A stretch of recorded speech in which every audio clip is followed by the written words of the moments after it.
covering the world of professional wrestling. This is the Signature Spot with Chris Toplak. 3, 2, 1.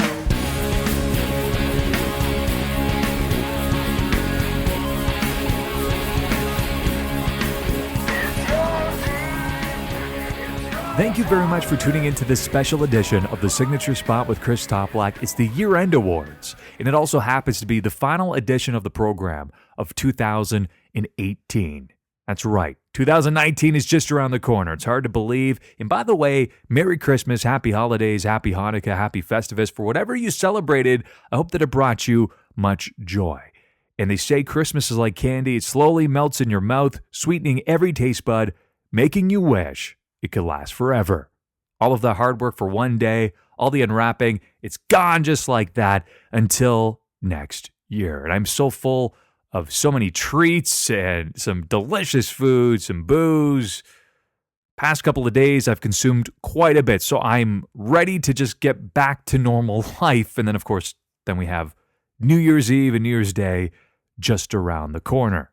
And again, this edition of the show is going to specifically focus on year-end awards. It's going to be in two parts. The first part, I'll be joined by writer Kyle Scarf, and then for the second part, I'm going to be joined by syndicated writer Ryan Bowman. So for part one, the year-end awards will focus solely on the WWE. So anything WWE related, that's Raw, Smackdown, NXT, NXT UK, 205 Live, and then the second part will be year-end awards outside of the WWE. So that's New Japan Pro Wrestling, ROH, Impact Wrestling, etc., etc. So I'm going to run down the categories with you that we will be covering momentarily.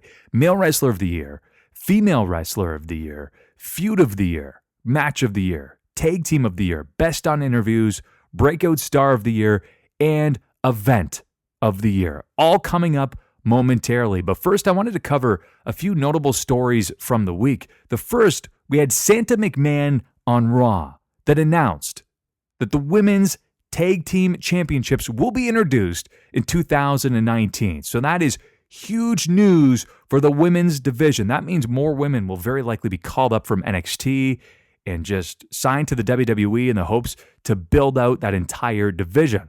Also, in case you missed it on Smackdown, I thought it was a great addition of the show. And this was actually not in any spoilers if you were actually going to be reading them. It was a very intriguing pep talk that Vince McMahon provided AJ Styles. He claims that AJ and himself are a lot alike, and there is this black hole in AJ's heart that eats away at him. And then Vince proceeded to slap AJ, who then slapped him back in return. Now, if you recall, AJ noted that back in early 2016, here's what Vince told him. I've got other guys who can do exactly what you just did out there. You didn't do anything special. I need a pit bull. I need a guy who just attacks. I need a guy who gets after it. I believe what we saw was an on-screen version of what Vince told him back in early 2016. Either way, very intriguing storyline that we're seeing here. I believe we're going to see a grittier AJ challenge the new Daniel Bryan in early 2019. I believe that's a feud that could co-headline WrestleMania. Up next is part one of the Signature Spot Year-End Awards under the WWE banner. That's Raw, SmackDown, NXT, NXT UK, and 205 Live. I'm joined by Kyle Scarf. We're going to go over Male Wrestler of the Year, Female Wrestler of the Year, Feud of the Year, Match of the Year, Tag Team of the Year, Best on Interviews, Breakout Star of the Year, and Event of the Year. So we'll give you our top choices, our runner-ups, and even some honorable mentions. Our topic of the week. It's the first annual Signature Spot Year-End Awards Part 1. What does Part 1 mean to you? Well, this applies to everything under the WWE banner. That's Raw, SmackDown, NXT, NXT UK, and 205 Live. I'm joined by a regular at this point, Kyle Scarf. Merry Christmas to you. Happy holidays to everyone, whatever you celebrate. Festivus, could be anything. Festivus, let us air our grievances. The feats of strength will take place following part one. So we have quite the categories lined up. I provided them to you in advance so you didn't have to come up with them on the spot. I wanted you to provide your rationale behind your top pick and also the runner-up as well, too. So let's start from the very top, like heavy hitters right off the bat. It's Male Wrestler of the Year. Who are you giving it to? I'm giving it to the NXT champion, Tommaso Ciampa. Essentially, since his return, when he attacked Gargano after that burner that he had with Almas in January, every single thing that he did meant something to the story, advanced the story, not only himself, but everyone around him that was tied into the story as well. Gotcha. I think that's sound rationale. Now, who's your runner-up? Seth Rollins. Seth Rollins, huge year. Yeah, after starting with that 60-plus minute performance in the gauntlet match, he was damn near untouchable all year long. I think the only real bad match you could say, or match that didn't even click, was the one with Ambrose just happened at TLC. But other than that, everything that guy touched turned to gold. I'm going to give you my picks. My pick for male wrestler of the year is AJ Styles, and I'll tell you why. He enjoyed a 371-day reign as WWE champion. Of course, it came to a conclusion on the November 13th edition of Smackdown Live. That was at the hands or the foot of Daniel Bryan. And I should add, this is actually the 8th longest reign in WWE Championship history and also the longest reign in SmackDown history. Now, also throughout the year, he defeated the likes of Nakamura, Samoa Joe, The Miz, Rusev, and Almas. So based on this statistically, I believe AJ Styles deserves this accolade. Can't really argue with that. A huge year, and I still can't believe, if you would have told me even 4 years ago that AJ Styles would have one of the longest WWE Championship reigns in history, I would have laughed in your face. I would have believed that he would have made it to the main event. I think it would have been inevitable, but for him to have a record-breaking title reign on SmackDown, I agree. I think it would have been something that is just so obscure to even think about. I remember when JBL gave his appreciation over to him, since he had previously held that record. Yeah, and that was somebody who was very unexpected to have a title reign that long as well. Oh, God, yeah. So my runner-up is Seth Rollins, and this is based on the fact that he won the Intercontinental Championship twice, first at WrestleMania 34 to become the 18th Grand Slam champion in WWE history. Then he reclaimed it at SummerSlam. Plus, he also won the Raw Tag Team Championships, of course, short-lived with Dean Ambrose on the November 5th edition of Raw. And not to mention, as you noted, he had the longest performance in a match by any wrestler in Raw history. And also, let's also note here, too, he's arguably the biggest babyface on Raw, especially over the past 9 months.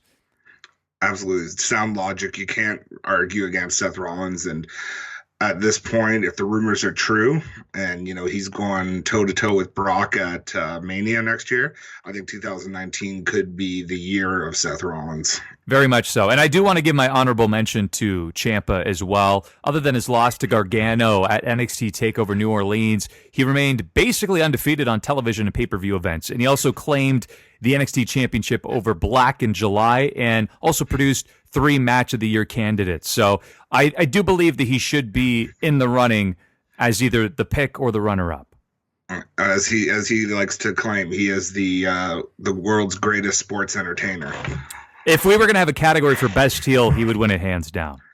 Oh my God, he's taken heeldom to a whole nother level. I haven't seen a heel like that probably since the Territory days. No kidding. Other than the new Daniel Bryan, who's done a remarkable job on SmackDown. He is doing great. I can't wait to see where he goes with everything. Like, he's just on fire. Next up, Kyle, it's Female Wrestler of the Year. I can already assume who your top pick is. Becky Lynch. There's no question. Everything she's done since SummerSlam is comparable to a modern day version of Stone Cold's initial run. A lot of people don't remember that after the Austin 316 spiel, there was a little bit of give and take with Austin, and Becky's run has been very reminiscent of that, and she has just come into her own as an overall great sports entertainer and pro wrestler. Very organic in terms of this rise and this claim to fame, too. I can't think of the last time there was a rise this organic. Maybe Daniel Bryan and the Yes Movement. CM Punk as well. Yes, CM Punk. It's just amazing, and it's so good to see it happening with a member of the female roster, because it's helping take that female, the women's revolution more seriously and to another level.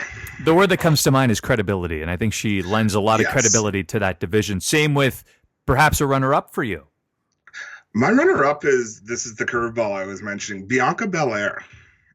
Wow. She has done nothing but impress. Really, the NXT women's division has been mostly focused on, in some ways, the seemingly endless Baszler-Kairi Sane feud. And Belair's been kind of under the radar, just turning into a complete star. And I could very well see her having, a great 2019. She's been very impressive. Like, she's not the greatest in the ring or necessarily on the mic, but the improvement and flow to her career has been remarkable. Absolutely. So I'll give you my pick. It's the same as yours. It's Becky Lynch. Despite a lackluster start to 2018 that basically saw her win-loss record at about 50%, she emerged as undoubtedly the best female star on the main roster. She attempted to turn heel after viciously attacking Charlotte at SummerSlam. Fans rejected it, said thanks but no thanks, and she became an even more popular superstar. And aside from that, Kyle, she's grown leaps and bounds as a character, with the crowning achievement being her Smackdown Women's Championship victory at WWE Evolution in a Match of the Year contender. Absolutely. And if you follow her on Twitter, too, she is remarkable.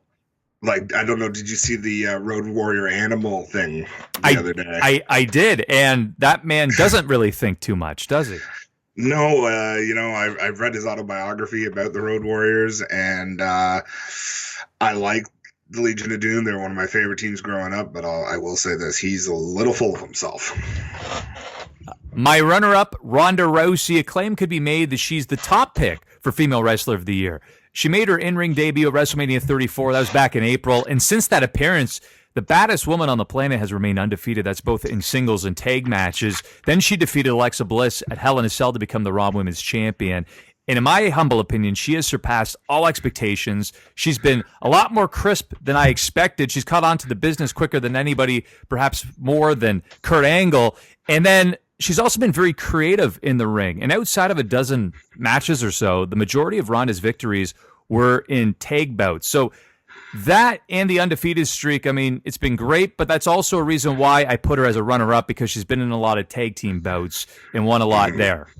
Yeah, they're keeping her protected in that regard. And the other thing to note definitely is at WrestleMania in her debut, that was probably contender for match of the night.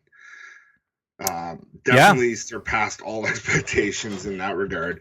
And I think going into 2019, she's definitely going to be one to watch. She would have been my honorable mention. Makes sense. How could you not have her in that conversation? Up next, we have Feud of the Year. I'm going to go first. So my pick is Johnny Gargano versus Tommaso Ciampa, and that's after sitting out for nearly a year. Ciampa returns to not only attack Gargano, but he ensured that Johnny Wrestling was actually released from the entire promotion. And then up until NXT TakeOver Chicago 2, this was arguably the hottest feud in all of pro wrestling and, of course, NXT history as well. Absolutely. That's my pick for Feud of the Year. Not since maybe Brett and Austin has a feud, to me, felt so real and been complemented by some of the most incredible performances we're seeing in the squared circle. I could see it perhaps being considered one of the greatest feuds ever, looking back in a few years. And the best thing is it's still going, and the story hasn't gotten stale. Like, we're seeing Johnny kind of come over to the dark side a little. And it's been so slow moving and perfectly told. You can't argue against that as Feud of the Year. I don't think so. No, there's so many layers to this story that are still unfolding, as you noted. My runner-up, Becky Lynch versus Charlotte. And ever since their fallout at SummerSlam, this has been arguably the most intense main roster feud of the year that could have easily headlined any pay-per-view event. Absolutely. That's also my runner-up. Ever since Becky, snapped at Charlotte's privilege at SummerSlam, it's the one feud on the main roster that just seems to get better with each and every step of the way. And then, of course, that last woman standing match at Evolution should have been the main event. no real questions there. Match of the year contender. I'm going to throw over a couple honorable mentions for me that were perhaps a little premature, and that's why they did not take the top spot or the runner-up before we move to match of the year. I have Becky Lynch versus Ronda Rousey. Again, a little premature. We'll see more of that in early 2019. And also AJ Styles versus Daniel Bryan. I believe that just needed more time, and it could have been propelled to that runner-up spot. Yeah, it's still simmering, both of those feuds. And I think, a year from now, when we're talking on the signature spot for the 2019 feud of the year, either of those could very easily be in that spot. Without a shadow of a doubt. Match of the year, like you to go first on this one. I gave it to Becky and Charlotte at Evolution. It cemented Becky. It helped push forth even more of the man character. And, both of them went out there thinking, we're going to steal the show. And on a show full of pretty good matches overall, they tore it up. And match of the year for me, definitely. So my top pick for match of the year was the unsanctioned match from NXT TakeOver New Orleans. That was Johnny Gargano versus Tommaso Ciampa. It was violent. It was gritty. And it had me hooked from start to finish. Oh, an absolutely beautiful story told. That was my runner-up. I sat here staring at my screen after you sent over the notes of, what we were going over. And every single one, I was like, this one, I was like, oh my God, I can't. I'm having such a hard time picking just one. So I gave that one my runner-up. With an honorable mention, I would add to the triple threat TLC match that we just saw with Asuka, Becky, and Charlotte, which was phenomenal. Perfect. I'm going to give you my runner-up and give you some honorable mentions. So I have a tie for my runner-up. It's the ladder match for the inaugural NXT North American Championship. And also the last woman standing match, as you noted as being your favorite, Becky Lynch and Charlotte at WWE Evolution. Now some honorable mentions. I think you'll like this. My personal favorite match of the year was Ciampa versus the Velveteen Dream. That was most recently at NXT War Games 2. Loved that match. I remember watching that match with you, and both of us were jumping off the couch when he landed that elbow on the apron. Amazing. Thinking that we were about to see the Dream achieve the dream. Great story told with that one. That one's kind of slipped right through the cracks on me, but great choice. And a couple other honorable mentions from that same event, Black versus Gargano, just for many different reasons in terms of the storytelling. And here's another one, Brock Lesnar versus Daniel Bryan at Survivor Series. Both great matches. I absolve you of all your sins. That sold that match for me. Like, it was already a great match, bar none. But the Daniel Bryan finally getting to achieve that dream that he had of facing Brock. So good, so good. Tag team of the year. I'll go first. My pick, without a shadow of a doubt, is the Undisputed Era, because outside of the recognized 23-day reign Mustache Mountain had as NXT Tag Champions, they wore championship gold for the entire year, making it nearly a clean sweep for the Undisputed Era. Great choice. Also, they are my tag team of the year. Probably the most consistently booked tag team in the entire WWE umbrella. Like I said, with the Mustache Mountain, they helped elevate those guys that a lot of people might not have known. Their matches with Oney Lorcan and Danny Burch elevated those guys to another level. Very underappreciated. They just ran roughshod, and there's really no arguing on that one, I think. My runner-up is The Bar. They reigned as the Raw Tag Team Champs for the first quarter of 2018. Recently became first-time SmackDown Tag Team Champions during SmackDown 1000. That was in mid-October. Yes. Mine is Braun Strowman and Nicholas. Oh, my God. I'm going to have to shut this interview off at this point. I'm kidding. No, seriously, though. Mine is the Bar as well. Anytime they get in the ring, they're producing great matches. With the exception of some messy booking, sorry. Likely the most successful tag team this year other than Undisputed Era. Can't disagree. The next one, I'm very intrigued by this one. Best on interviews. Who takes it? For me, the Velveteen Dream. He's just always on. And ask Queen Kathy how good he is. The guy never misses a mark when he's on the interviews.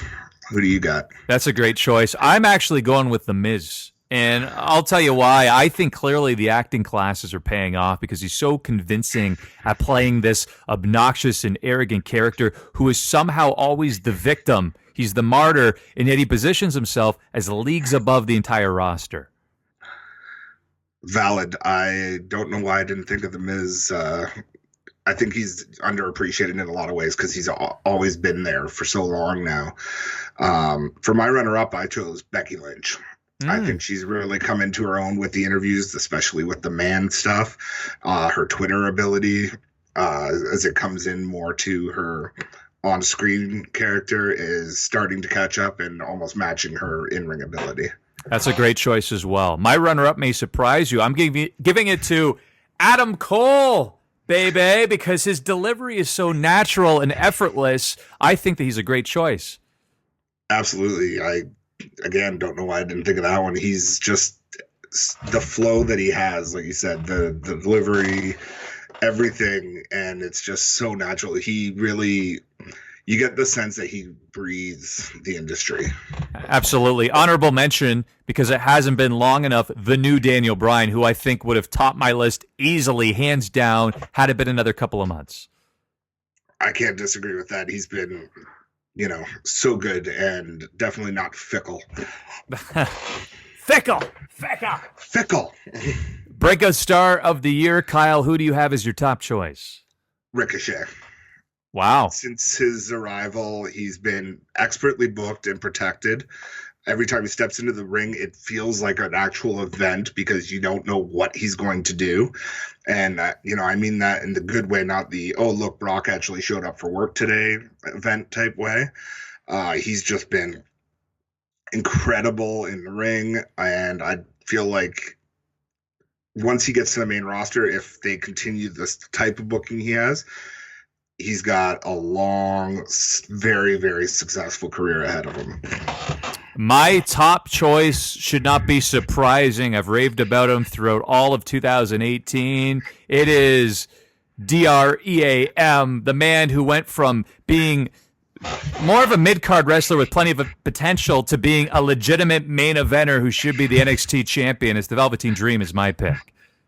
That is a great pick. I didn't even kind of consider him because I thought of him more the year before, but definitely, came more into his own this year and hit that main event scene. So I guess that definitely changes everything. Who did you pick as your runner-up? I have Lars Sullivan as my runner-up. Really? That is a curveball. I was not expecting that.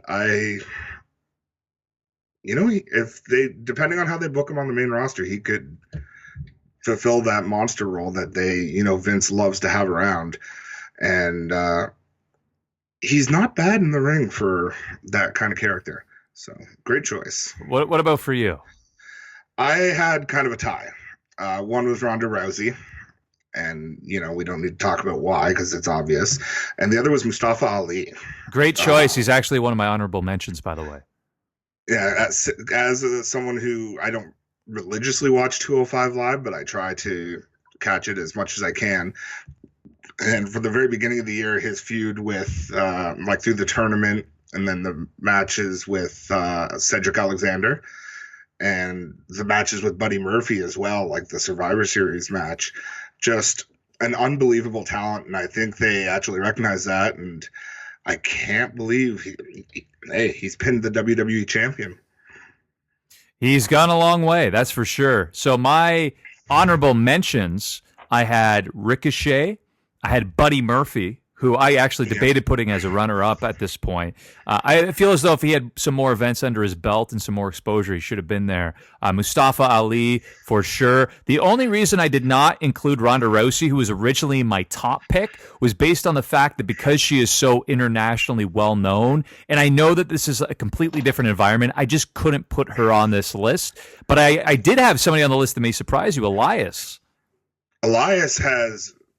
I was not a huge fan of him in NXT, and I love him now. Like the main roster, it's so weird. It's like the people who hit the main roster from NXT without much seasoning down there become huge. Braun Strowman, Elias, and then the people who had time in NXT don't necessarily, they may flounder a little bit, like Finn Balor and Shinsuke Nakamura. So it's but yeah, he's definitely coming to his own, and I think he's going to have a really good run as a face now. I certainly hope so. I mean, sky is the limit for him. And again, I believe the fans organically embraced him because he did such a good job at allowing the crowd to boo him. A great example was obviously in Seattle with Kevin Owens. And now all of a sudden, people just loved it so much, they dug it so much that he's a babyface. So it happened organically. Yeah, a little kind of like Austin. In some ways. So we move along. This is a big one. This is event of the year, pay-per-view of the year, however you want to refer to it as. It is event of the year. You go ahead. I gave it to TakeOver New Orleans. 2 5-star matches. Not a bad match on the show. Nope. Nearly as perfect a card as you can get. You know, there was some great shows this year, but that one just stands head and shoulders above the rest. The ladder match, which you know you mentioned back in the match of the year, the unsanctioned match, Black and Almas. Black and Almas was great. You had Ember Moon versus Shayna Baszler as well too, which was not bad at all. That was just a perfect show in many respects. Who'd you go with? What show? Sorry, I had that one as well too. Just based on the fact that NXT had always arrived, but that was the one where it said, "We're not only here, but there's no way, no possible way WrestleMania will top this." That's the statement that they made in New Orleans. Oh God, yeah. They're like, you went. This year's WrestleMania wasn't bad compared to some shows in the past 10 years. It wasn't WrestleMania 27, you know. But TakeOver just was like, there's no way you can touch this. I would love to know your runner-up in this case. I chose Evolution.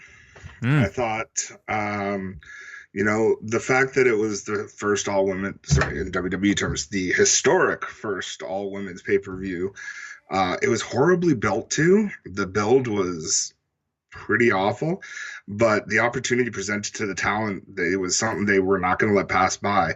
I think the wrong match did main event, but I understand it for the hype reasonings and publicity.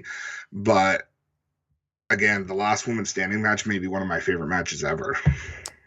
That's high praise coming from you as well too. A lifetime wrestling fan. My runner-up may surprise you. NXT TakeOver War Games 2018. I just felt as though that there was not a bad match on that card. It was very simple and concise. There were only 5 matches, you know, based on the fact we had Matt Riddle show up and win in like all of 8 seconds. But I felt that card was damn near flawless. So I have to put it up there. It really was the story they told throughout the show with every match.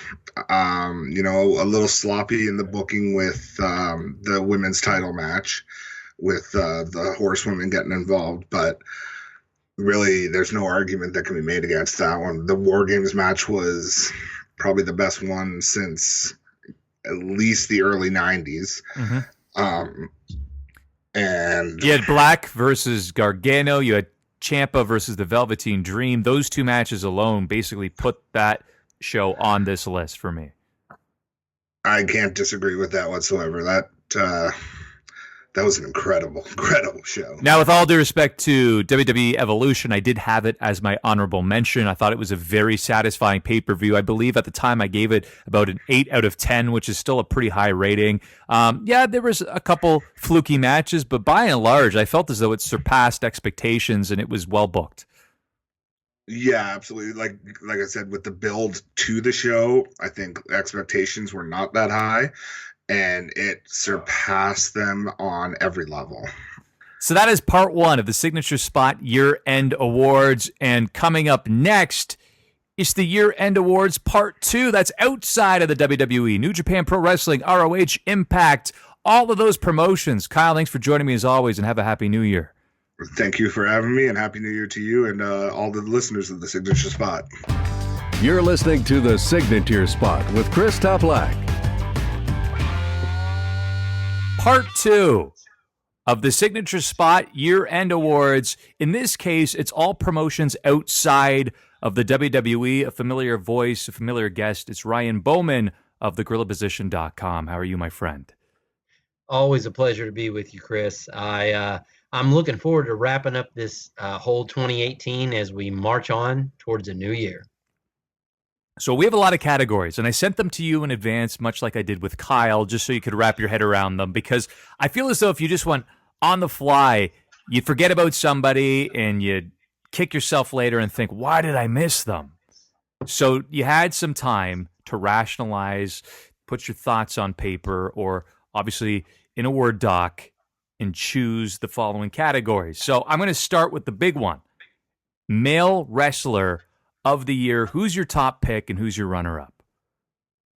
Well, I definitely have to go with Kenny Omega. I think even though we've forgotten about some of his accomplishments because they happened earlier in the year, this was his year that he finally broke through. He won the IWGP title.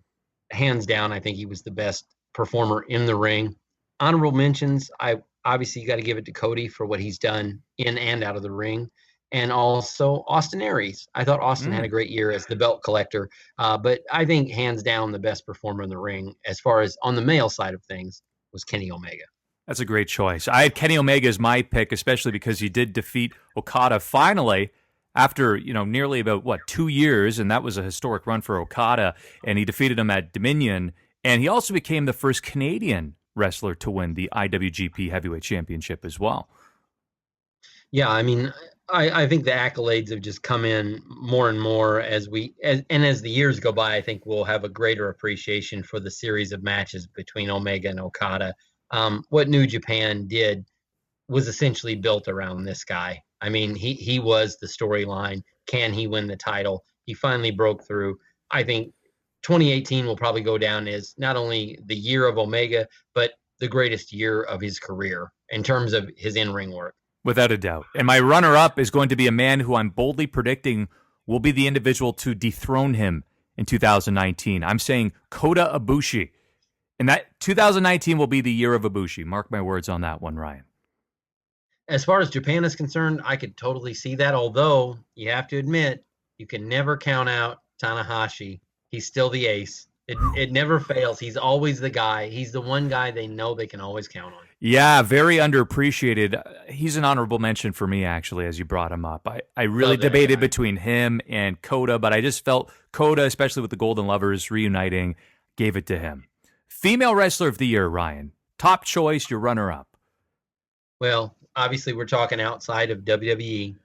I'm going to have to give it to Tessa Blanchard. My choice as well. I don't think there's a female that burst on the scene quite like she did. She really stepped up her game. We've been hearing about her for a few years, but her debut in Impact and beyond has been something like we haven't seen from the women's division, from women's wrestling outside of WWE.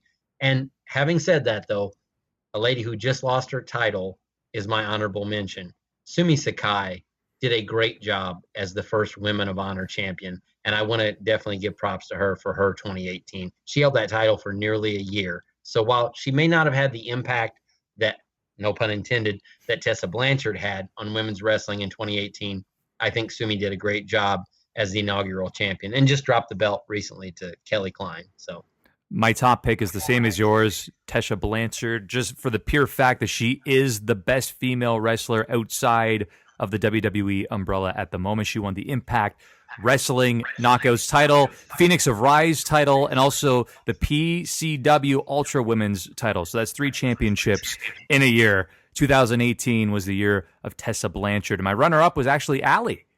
She regained the Impact Knockouts Championship. That was during the first quarter of 2018. She lost in April, but I thought she had a good run too.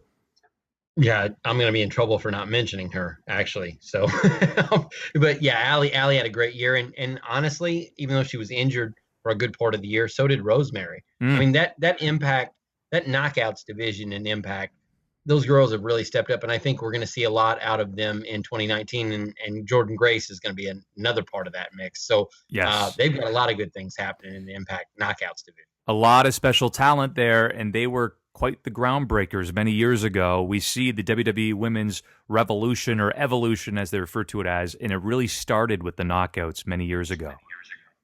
Yeah, I mean, there's some forgotten performers that helped bring women's wrestling back in TNA, and let's not, forget that a lot of these girls came from Shimmer and Shine and some of the indie promotions that helped.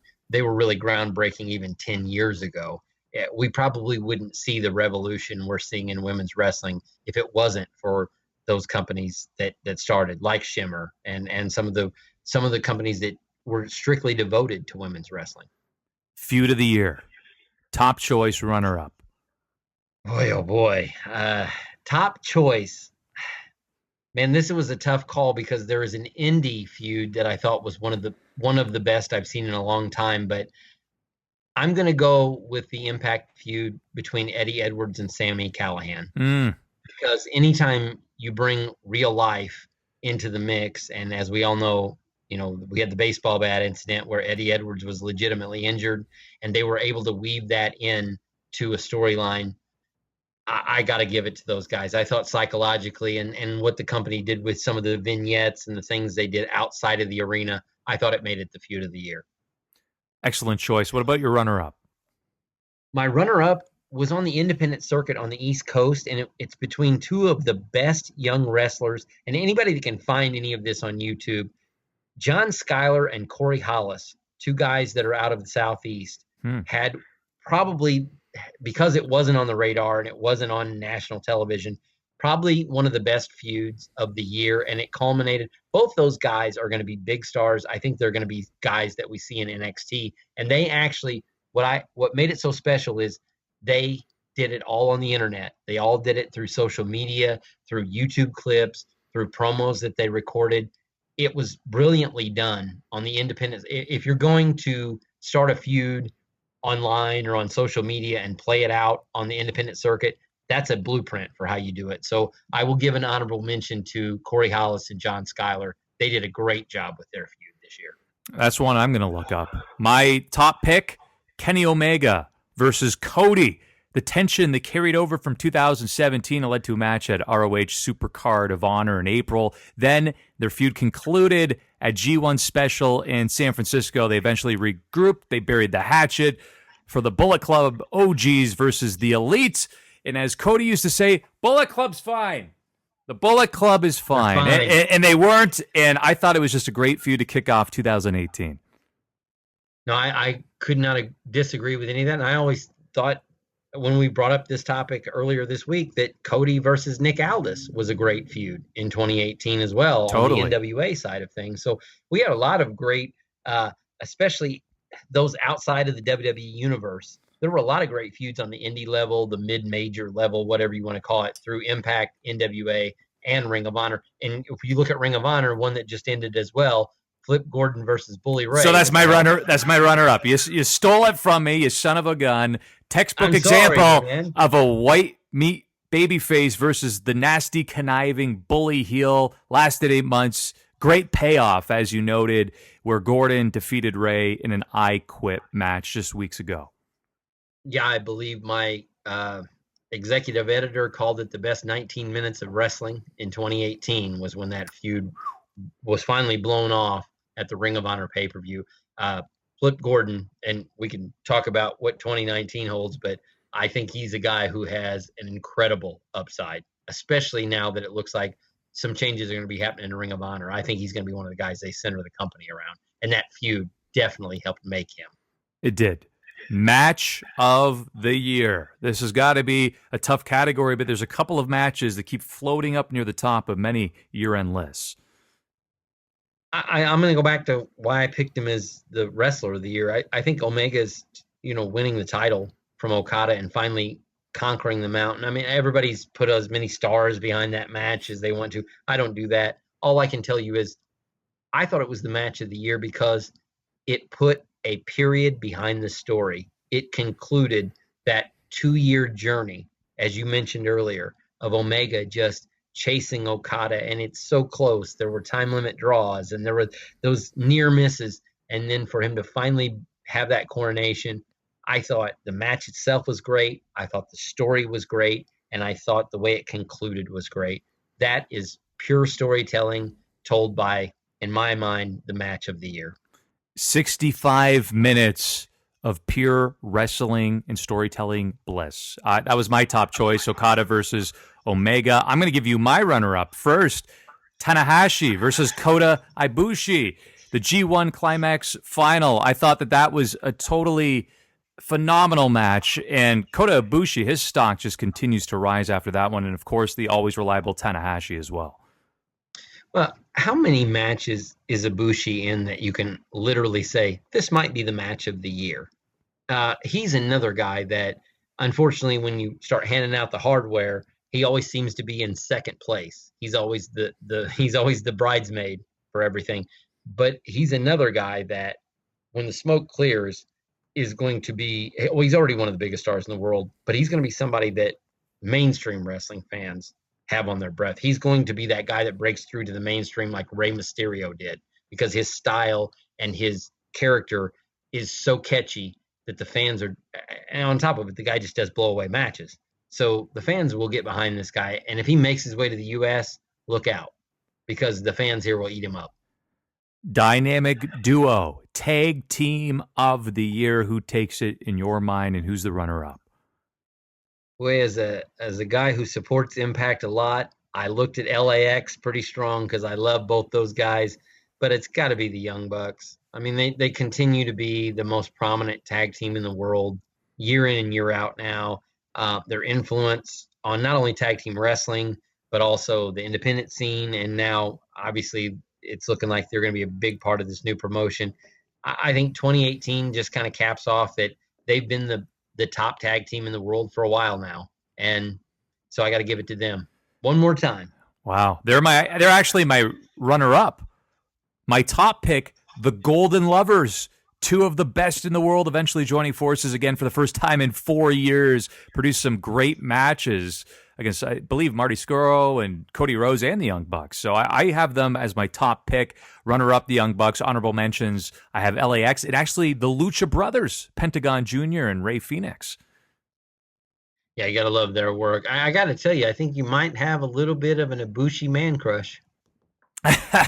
I just thought that those two were paired so well together, and I love the storyline, and I do believe that's going to be a focal point in New Japan in 2019, the collapse of that relationship. So I just like where they took it in 2018. It's going to continue to expand and grow even more intriguing. Again, more layers to the story. No, I'm kidding you. I know that anybody that respects that guy, I mean, I've been in that situation before too. You see a guy and you just know he has it. And you're right about Ibushi. You can put him in a tag team. You can put him in a singles match. He just delivers every single time. He's one of those guys that eventually, as I said before, people are going to notice all over the globe, not just in Japan, because he's like the mailman. He delivers every single time. Did we just hear a Karl Malone reference on the signature spot? Yeah, possibly. You know, I'm a basketball guy. I'm an NBA guy, so. I'm okay with that. The Utah Jazz. I'm gonna pass this one over to you like John Stockton. How about that? Best on interviews. Who is it? You know what? I didn't have an appreciation for this guy until I actually had the chance to sit down and talk with Kevin Sullivan. And he said, watch Sami Callihan deliver a promo. He said he has the most pure mind as far as wrestling today. He gets it. He has the psychology down. And as I've watched his promos, I have to say the best guy, I think, in wrestling in 2018, inside or outside of WWE, was Sami Callihan. He was the best on the stick. And he used social media well, too, especially during the Eddie Edwards thing. I actually had him tied with Cody for my runner-up. My pick was somebody who I don't think gets enough love, but his post-match comments are genuinely honest and easily the best in the business. Juice Robinson, the growth of that human being from NXT to where he is now, astronomical. Yeah, he might be my honorable mention for a later award. Ooh. Because Juice had a big 2018. No, I agree. He's also phenomenal. I don't know. There's something about Sammy. I just feel like he's weaving that story that we're all kind of part of. Before you know it, you're just wrapped up into whatever he has to say. I think the sky's the limit for this guy as far as a psychological character in the business. He reminds me a lot of Tommaso Ciampa in the sense that both of them are just traditional heels. You don't want to cheer them, but they're so great at their craft that you respect them for it. Well, if you had included WWE guys invest in the mic, then Ciampa would have been my pick because that guy is, wow. I mean, he's on a whole other level. He is. Breakout star of the year. Who do you got? I'm sorry. I wanted to say I agree with the Callahan comparison, though. I think they have that similar psychology. So I know you were saving a couple of names for Breakout Star of the Year. Who's your choice? Who's your runner-up? I'm very intrigued by this category. Well, I went through a couple people. I thought about Flip Gordon. I thought about Brian Cage in Impact. I thought about Juice Robinson. But to me, even though he was already kind of a star, the guy who broke out the most in 2018 was Pentagon Jr. Great choice.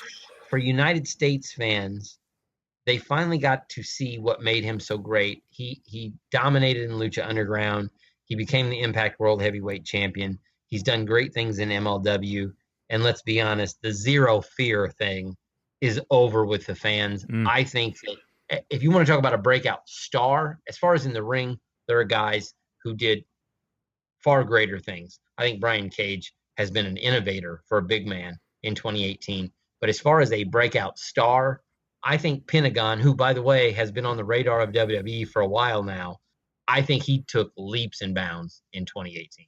That's a great choice. I have some honorable mentions I want to list. I'll get to my runner-up and my top choice. So I have Bandito, who's a great honorable mention, Pentagon Jr., Jeff Cobb. How about him flying under the radar? He's produced some great matches as of late. My runner-up was actually Flip Gordon. The book flip movement was far more popular than I ever expected it to be, so I have to give him some love. But my top choice, Ryan's going to surprise you. My top choice, because he debuted this new gimmick, this new character in 2018, Switchblade Jay White, who has now reached a new level. Because think about it. He defeated Omega, Okada, and Tanahashi. What a record year to put him on the map. It's Jay White. That's my top choice. Yeah, and he's going to kind of be the man now over there in Japan. I think he's going to have a prominent role there.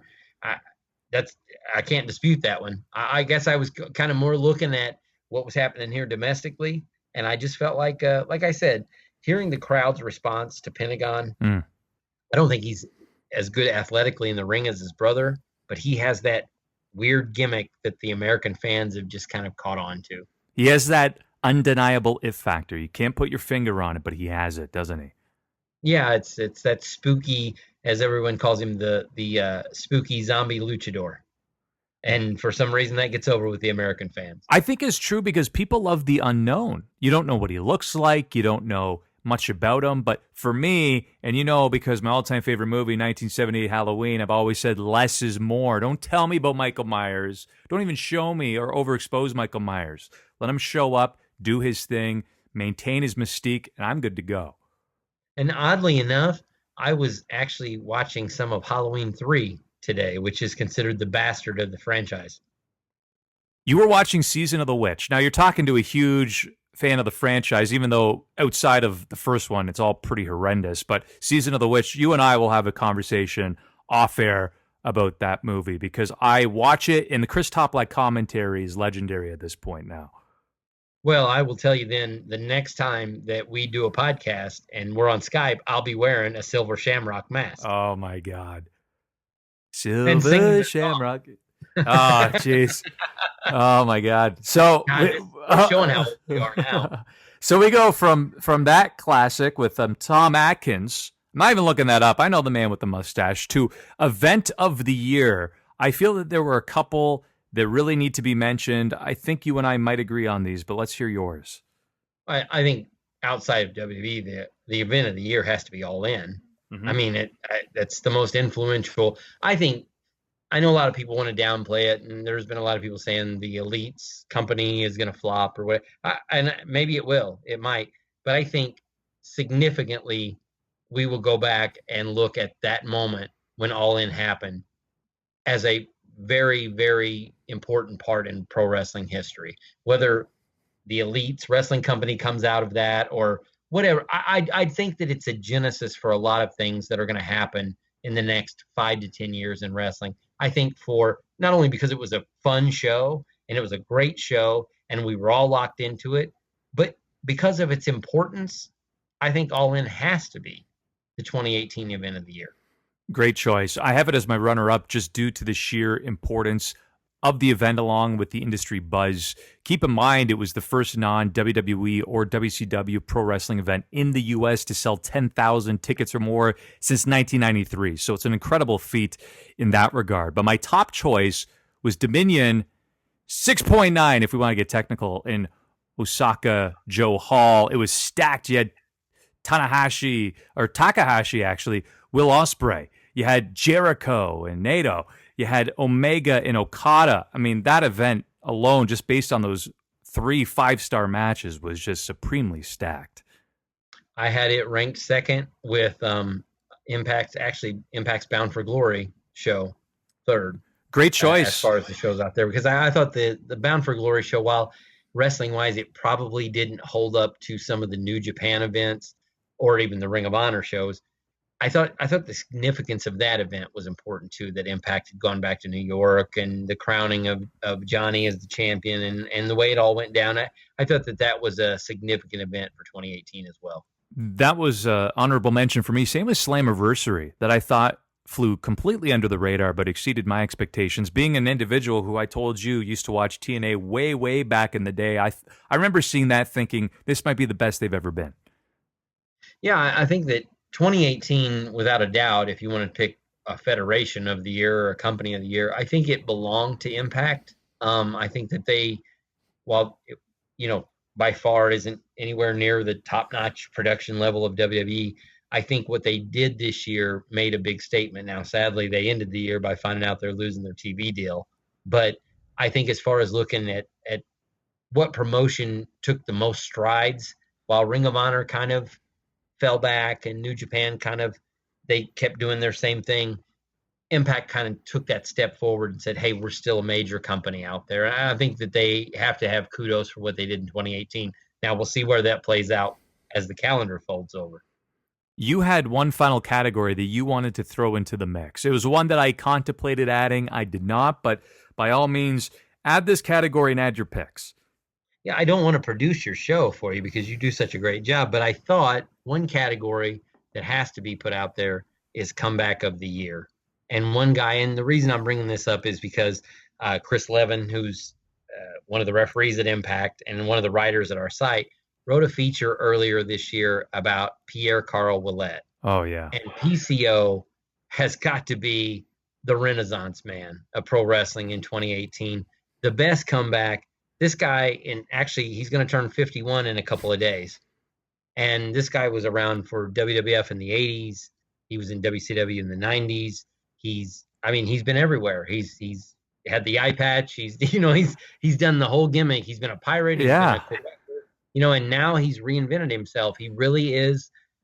Again, I hate to use the term Renaissance man, but for 2018, he's got to be the comeback of the year. I can't necessarily disagree with that based on the fact that he was completely written off, right? I mean, anybody who doesn't really know his backstory might know him as the Pirate Man, who was, basically a borderline jobber in the mid-90s in the WWF. And look at him now, better than ever. He's completely transformed his character. He's transformed the fact that a 51-year-old can be relevant on the indie scene again. So kudos to him. Yeah, Ref Chris wrote a great feature story, a column about him called Don't Call It a Comeback. And it was basically, outlining his career and where he's just a wrestling lifer, and that's one of the great stories is you see a lot of guys, they'll make their money and they get out of the business and whatever. This is a guy that's just stuck with it, and in whatever genre, whatever territory, whatever promotion he's had to be in, whatever character or gimmick he's had to be, he's done it. And like I said, I think that's one of the feel-good stories of 2018 is that here's a veteran guy who now, by the way, just signed with Ring of Honor and is going to spend his 2019 in one of the top wrestling companies in the world. And again, this is a guy that 10 years ago we wrote off. Yeah, no kidding. So before we part ways here, you do have some exciting news. I figured that you would have an opportunity here to share it, what you're going to be doing in the new year. In the new year, I will be contributing stories to fansided.com, which also feeds into Bleacher Report and SI.com. Apparently, I'm still getting all the info on all this, but I just found out right before Christmas that I will be a contributing writer for Fansided. So I'm excited about that. That gives me a much bigger platform, a chance to kind of have a bigger voice in the wrestling business. And, just I'm always trying to be at least as positive as I can be at all times. Hey, I see things like, we talk about these year-end awards. I love to see these folks in the business succeed, these wrestlers, these guys and girls that are out there plugging away, doing their best. So that's what I'm hoping to write about now. I want to do the feature stories that puts a smile on everybody's face if I can. It's a Festivus miracle. That's what it was. It was right before Christmas, so it had to have been Festivus with the feats of strength and the aluminum pole and all of that. I'm hoping to be a kinder and gentler Ryan in 2019. That's my New Year's resolution, Chris.